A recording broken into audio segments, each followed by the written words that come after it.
तीन प्रकारच्या प्रचिती सांगितल्या आहेत. एक गुरुप्रचिती, एक शास्त्र प्रचिती आणि आत्मप्रचिती. गुरुने जे काय आपल्याला सांगितलं आहे तसंच्या तसं आपल्याला अनुभवायला पाहिजे. आणि आत्मप्रचिती म्हणजे गुरु जे काय सांगेल ते आपल्याला आपल्या अंतरेच्या अंतरात्म्यामध्ये त्याचा आपल्याला काय पडलं पाहिजे, त्याचा आपल्याला बोध व्हायला पाहिजे. आणि त्याला काय म्हणतात तर त्याला आत्मप्रचिती म्हणतात त्याला. आणि शेवटची प्रचिती म्हणजे काय की आपल्या झालेल्या ज्ञानाचं, गुरुने सांगितलेल्या ज्ञानाचं आणि त्या ज्ञानातून आपल्याला आलेली आत्मप्रचिती, मग ह्या दोघांची सांगाड बांध आपल्याला करता यायला पाहिजे. आणि ती सांगाड बांध करण्यासाठी आपल्याला शास्त्रप्रचिती पण पाहिजे. कारण कदाचित आपण आपल्या मनातून करत असेल तर अनुमानाच्या दृष्टीने अनुमानातून भरपूर लोक ज्ञान सांगतात. अनुमानाचं ज्ञान कसं आहे तर जे आपल्याला बुद्धीला येईल ते आपण सांगत सुटतो. पण गुरुप्रचिती, आत्मप्रचिती आणि शास्त्रप्रचिती या तीन प्रचितीवर आपल्याला आपलं जीवन चालतं. सगळं आध्यात्मिक जीवन जे आहे त्या तीन गोष्टींवर चालतं. ते म्हणजे गुरुप्रचिती, आत्मप्रचिती आणि शास्त्रप्रचिती. समजा गुरुने आपल्याला नाम दिला आणि आपल्याला त्याची प्रचिती आली नाही आणि आपण शास्त्र पण वाचलं नाही तर शास्त्राप्रमाणे आपण चालायला पाहिजे. कारण शास्त्रामध्ये लिहिलं ते गुरु आपल्याला सांगतील. आणि जे काय शास्त्रामध्ये लिहिलं आहे त्याची आपल्याला आत्मप्रचिती आली की त्याला काय म्हणतात तर त्याला त्रयभक्ती म्हणतात. काय म्हणतात? त्रयभक्ती. म्हणजे तिन्ही भक्ती ज्या आहेत त्या आत्मप्रचितीच्या आहेत. आणि त्याच्यातून आपलं काय वाढतो तर त्याच्यातून आपल्याला आपलं आत्मिक बळ वाढतो. आपल्याला लोकांना सांगायला बरेचसे आपल्याला सांगायला, लोकांना सांगण्यासाठी किंवा लोकांची समजूत घालण्यासाठी किंवा समाजामध्ये प्रबोधन करण्यासाठी आपल्याला ह्या तिन्ही गोष्टीची आवश्यकता असते. आणि आपण मग तुकोबारायांचा आधार घेऊन, ज्ञानोबारायांचा आधार घेऊन, कबीरांचा आधार घेऊन आपण लोकांना हे ज्ञान सांगू शकतो. नाही तर मग काय होईल, लोक असंच बोलतात आपल्या आपल्या पद्धतीनं. म्हणून प्रत्येकाने ओव्या पाठ करा, अभंग पाठ करा, श्लोक पाठ करा. कारण आपल्याला लोकांना आपलं प्रमाण देताना शास्त्राचं प्रमाण आपल्याला देता यायला पाहिजे. कारण शास्त्राप्रमाणे आपल्याला चाललं पाहिजे. आपलं महाराष्ट्र ही संतांची भूमी आहे आणि संतांच्या भूमीमध्ये जे जे आपले संत आले त्या संतांनी स्वतःचं लिखाण लिहिलेलं आहे, स्वतःच्या ओव्या तयार केलेल्या आहेत त्यांनी. का अशा ओव्या केल्या त्यांनी तर त्यांच्या आतमध्ये त्यांना प्रचिती आली, आत्मप्रचिती आली त्यांनी. आणि प्रचितीच्या माध्यमातून जे जे वाक्य निघेल, जे जे वाक्य आपल्या हृदयातून, आपल्या परावाणीतून वैखरीपर्यंत जे जे वाक्य निघेल ते वाक्य कसं असतं तर ते वाक्य आपल्या स्वतःच्या आत्मप्रचितीचे असतं. आणि सगळ्या संतांनी स्वतःच्या आत्मप्रचितीचंच शास्त्र लिहिले, स्वतःच्या आत्मप्रचितीच्या ओव्या लिहिल्या, स्वतःच्या प्रचितीच्या अभंग लिहिले. स्वतःच्या आत्मप्रचिती म्हणजे त्यांच्या आत्म्यामध्ये म्हणून आत्मानुभवे चोखलेल्या वाटा त्याच्या माथा जटा असो किंवा नसो. तुकोबाराने लिहिले की नाही, आत्मानुभवे चोखलेल्या वाटा त्याच्या माथा जटा असो किंवा नसो. म्हणजे तुकोबारा काय सांगतात, आपण ज्यांना साधू समजतो की ज्यांच्या मोठ्या मोठ्या जटा वाढलेल्या आहेत, ज्यांनी मोठ्या मोठ्या माळा घातल्या आहेत, मोठे मोठे टिळ्या लावल्यात, भगवे वस्त्र नेसल्यात, ते साधूने सांगितले. साधू कोणाला सांगितलंय? आत्मानुभवे, ज्याला आपल्या स्वतःच्या अंतरात्म्याशी एकरूप होऊन, अंतर्मुख होऊन, अंतरीच्या वाटा चोख करून शुद्ध ज्ञानाची प्रचिती आल्यानंतर त्यांनी जे जे काही शास्त्र लिहिले ते शास्त्र प्रत्यक्ष संतांनी लिहिले नसून त्यांच्या जनाबाईचे अभंग, मीराबाईचे अभंग, चोखोबरायांचे अभंग, चोखोबरायांच्या धर्मपत्नीचे अभंग बघा कसे आहेत. त्या अभंगातून आपल्याला असं वाटतं हे अभंग त्यांनी स्वतः न लिहिताना भगवंतांनी त्यांच्या हृदयामध्ये वास्तवायला आलेले आहेत आणि ते स्वतः भगवंतांनी लिहिलं असं वाटतं. बघा आपल्याला त्याचा अर्थ काही कळत पण नाही. लोक बरीचशी भरकटलेली आहेत इतर मार्गामध्ये, पण संतांच्या मार्गामध्ये कोणी येत नाही. का? संतांच्या मार्गामध्ये आपल्याला बंधन आहेत. आणि म्हणून तुकोबाराय काय बोलले? बंधनापासून उकळलेल्या गाठी आणि देता आली मिठी सावकाश. म्हणजे आपल्याला जी काही बंधन आहेत ती सगळी बंधन आपल्याला तोडण्यासाठी भक्ती आहे.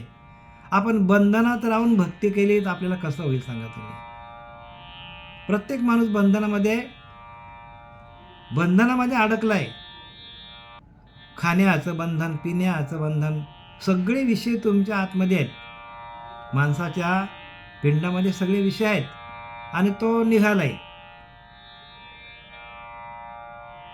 सोच चूहे खाके बिल्ली हजको चली, अशी परिस्थिती आहे. सगळी पापं आपल्या अंतःकरणामध्ये आहेत आणि आपण भगवंताची भक्ती करायला चाललोय. भेटेल का आपल्याला भगवंत? नाही भेटणार भगवंत आपल्याला.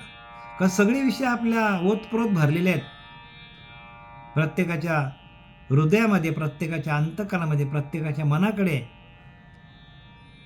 परेच्या ठिकाणी विषय बसले सगळे आपले. आणि ती परा जोपर्यंत धुतली जात नाही तोपर्यंत हे ज्ञान म्हणजे आत्मिक ज्ञान, आत्मिक बळ, आत्मिक सामर्थ्य हे माणसाकडे कधीच येऊ शकत नाही. आणि संतांकडे ते का आलं? तर त्याने आपला जी तुटलेली होती परा तीच जोडली. काल तुम्हाला मी सांगितलं जपा निरूपण नाम, की जी तुटलेली आहे. आईच्या पिंडामध्ये असता भजन चालू होतं. बाहेर पडल्यावर ती नाल तोडल्याबरोबर भजन तुटलं. आणि ते जोडणारा जोपर्यंत, ती तुटलेली नाल जोडणारा जोपर्यंत गुरु भेटत नाही तोपर्यंत ह्या ज्ञानाची प्राप्ती शक्यच नाही ह्या ज्ञानाची प्राप्ती. म्हणून ह्या चारही वाणे बंद पडतात. पण कधी आपल्या वैखरीतून आपण जे काय बोलतो ते आपल्या अनुभवाचं नसतं, ते आपण वाचित ज्ञान असतो. आपल्या मध्यमातून बोलतो तेही आपल्याला अनुभवाचं नसतो. पश्चंतीमधून बोललं तरी पण अनुभवाचं नाही. पण परेमधून बोललं तरी पण थोडं चला अनुभवाचं पकडू. परेच्या पलीकडे गेल्यानंतर ते ज्ञान. परेहून परते घर तेथे राहून निरंतर. आणि असे सगळे साधू संत निरंतर त्या परेच्या पलीकडे राहिले, परेच्या पलीकडे पोहोचले. एकटे तोडीचे निवडिले, पोहतची उगमाकडे गेले. उगम दर्शन जाता तीर्थरूप झाले. बघा समर्थ सांगतात, एकटे तोडीचे निवडिले, पोहतची उगमाकडे गेले. उगमाकडे जिथून नदीचा उगम होतो, उगमाच्या प्रवाहाच्या बरोबर जाणं सोपं आहे. काय हातपाय हलवायची गरज नाही. पण उगमाकडे जायचं असेल तर माणसाला हातपाय जोरात हलायला लागतं, दमछाक होतो. म्हणून असे संत एक ते तोडीचे निवडिले, पोहतची उगमाकडे गेले. उगमाकडे म्हणजे जिथून संपूर्ण विषयांचा उगम आहे. संपूर्ण विषय जिथून उगम पावतात, संपूर्ण विषय जिथून आपल्या शरीरामध्ये प्रवेश करतात, तिथपर्यंत त्या नदीपर्यंत पोचले. म्हणजे उगमाची म्हणजे काय? जिथून उगम होतो नदीचा त्या उगमाकडे गेले आणि पोहतची उगमाकडे गेले आणि उगम दर्शन जाता तीर्थरूप झाले. आणि त्या उगमाकडे गेल्यानंतर जिथून नदीचा प्रवाह चालू आहे तिथे जाऊन थांबले आणि तीर्थरूप झाले. म्हणजे तीर्थरूप, त्या संतांनी तीर्थाला रूप आणलं. नाही तर तीर्थाला कोण विचारत होता? संत आले तीर्थावर, संत तीर्थावर आले आणि ते तीर्थरूप झाले होते. म्हणजे त्या भगवंताशी एकरूप झाले होते. आणि म्हणून त्यांनी ज्या ज्या ठिकाणी वस्ती केली, ज्या ज्या नदीवर ते थांबले, त्या त्या नद्या पवित्र झाल्या आणि लोक मग तिथे आंघोळ करायला गेले. पण हे पवित्रता आपल्याला कशामुळे येते, तर इथे या 6व्या अध्यायामध्ये आपल्याला ज्ञानोबा सांगतात की 6व्या अध्यायामध्ये जे साधू असतात, जे संन्यासी असतात, ते पूर्णपणे कसे असतात, तर योगाभ्यासाच्या द्वारे ते त्या ब्रह्मरंध्रात जाऊन स्थिर होतात, स्थितप्रज्ञ होतात, ब्रह्मरंध्रामध्ये जातात आणि स्थिर होतात. आणि म्हणून ते योगी आहेत. दयांच्या इंद्रियांच्या घरा, नाही विषयांच्या येरधारा, तो आत्मबोधाची वौरा पहुडला असे ज्ञानोबा सांगतात. जयांच्या इंद्रियांच्या घरा, त्या साधूंच्या इंद्रियांच्या घरामध्ये नाही विषयांच्या येरधारा, कोणतेच विषय नसतात त्यांच्याकडं. तो आत्मबोधाची वौरा पहुडला असे, मग तो आत्मबोधाच्या तळघरामध्ये जाऊन बसतो, म्हणजे शांत होतो. तो तिथे पोचतो आणि पोचल्यानंतर सगळे विषय बाजूला झाले, तो आत्मानंदामध्ये राहतो. साधू कसा राहतो, साधू दिसते निराळे, परंतु ते स्वरूपी मिळाले, स्वरूपाशी एकरूप झालेले असतात, आपल्यासारखेच असतात ते, पण ते साधू दिसते निराळे, परंतु ते स्वरूपी मिळाले, स्वरूपाशी एकरूप झालेले असतात.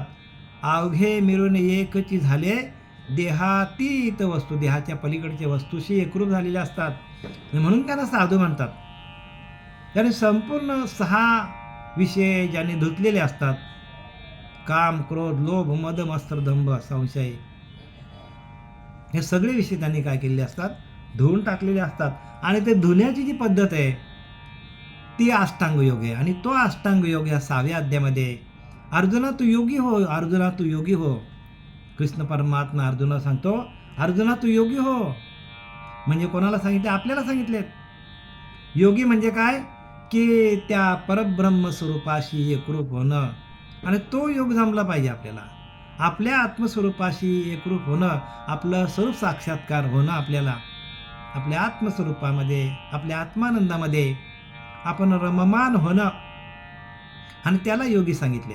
आणि तो योगीपणा जो आहे तो सर्वसामान्य माणसांच्या हातातून का घडत नाही, त्यांना अनुभूती का येत नाही, कारण ते संपूर्ण काय केलेले असतात, तर ते विषयाधीन झालेले असतात. जे लोक विषयांच्या अधीन गेलेले आहेत, आणि ज्यांच्याकडे अहंकार प्रबल झालेला आहे आणि केलेल्या कर्माचा ज्याने अहंकार धरलेला आहे आणि केलेल्या कर्माच्या फलाची जी अपेक्षा करतात, त्यांना हा ध्यानयोग साध्य होत नाही.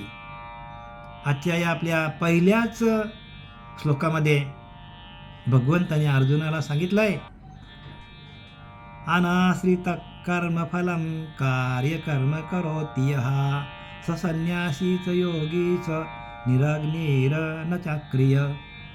म्हणजे जे लोक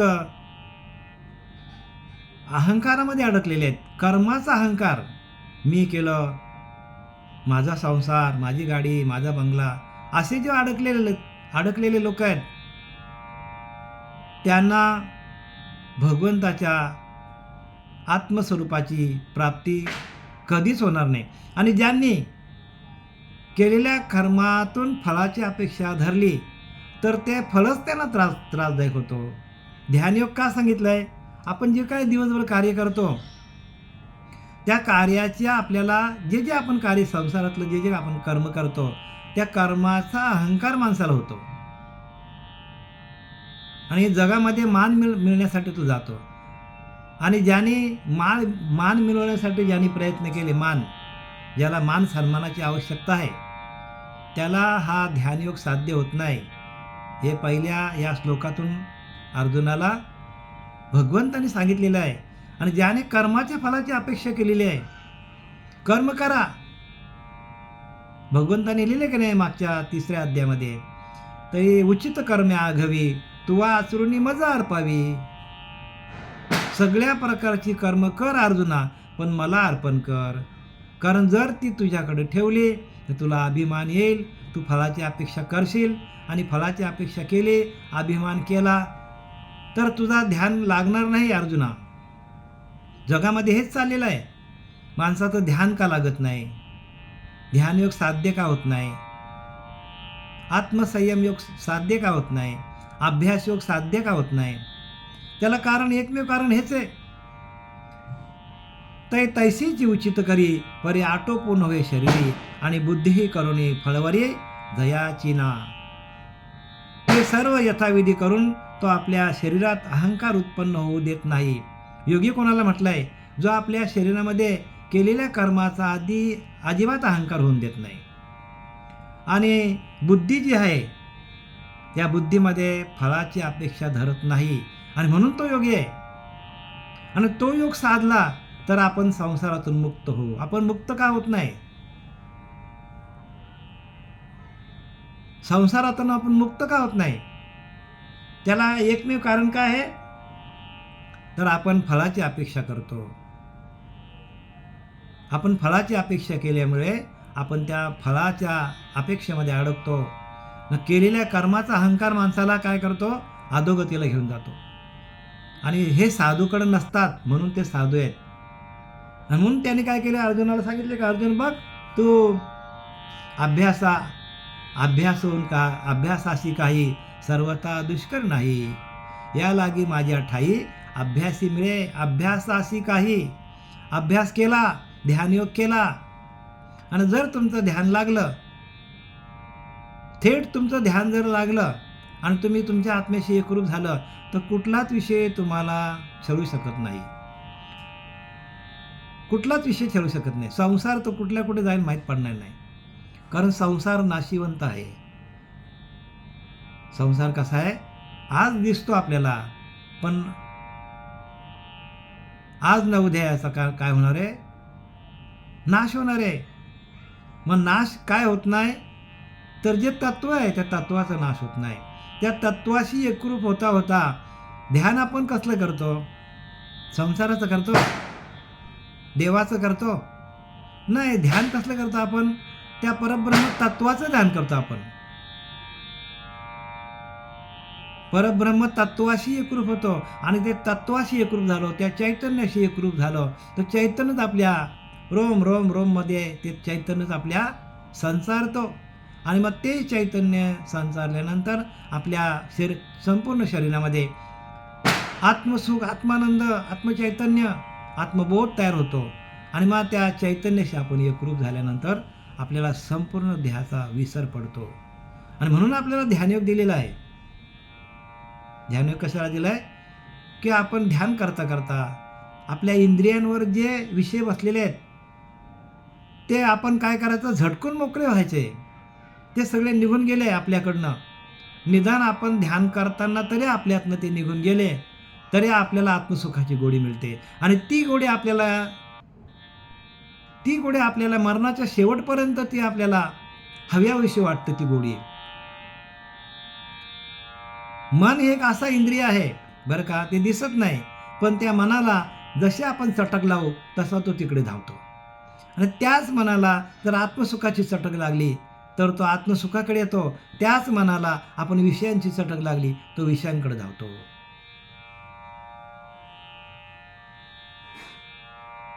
आणि हे सगळं खेळ कोणाचं आहे? तर सगळं आपल्या मनाचं खेळ आहे.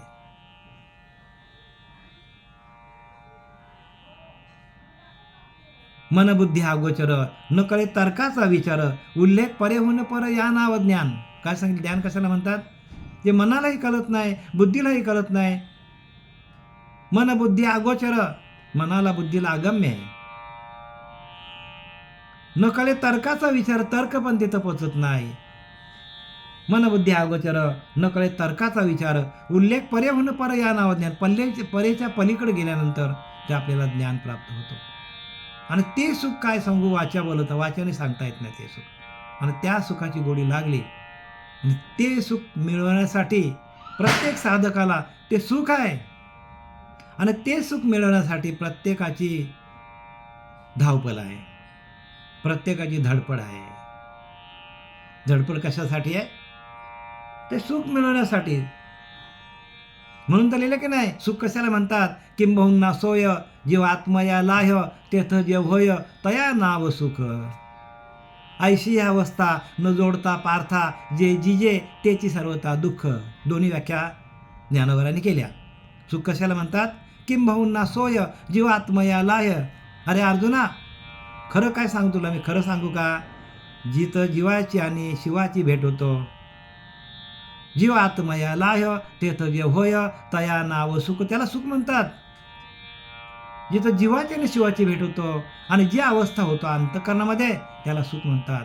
आणि ऐशी अवस्था न जोडता पार्था, आणि अशी अवस्था ज्या साधकाची होत नाही आणि याच्या व्यतिरिक्त जे काय जीवन जगतात ते दुःखच सांगितलंय. ऐशी अवस्था न जोडता पार्था जे जिजे तेची सर्वथा, जे जे आपण जीवन जगतो ते दुःखच सांगितलंय. म्हणून प्रत्येकाने काय करायला पाहिजे, जीव शिव ऐक्य करी तो सद्गुरू, जीवाचा आणि शिवाचा ऐक्य करून घ्या.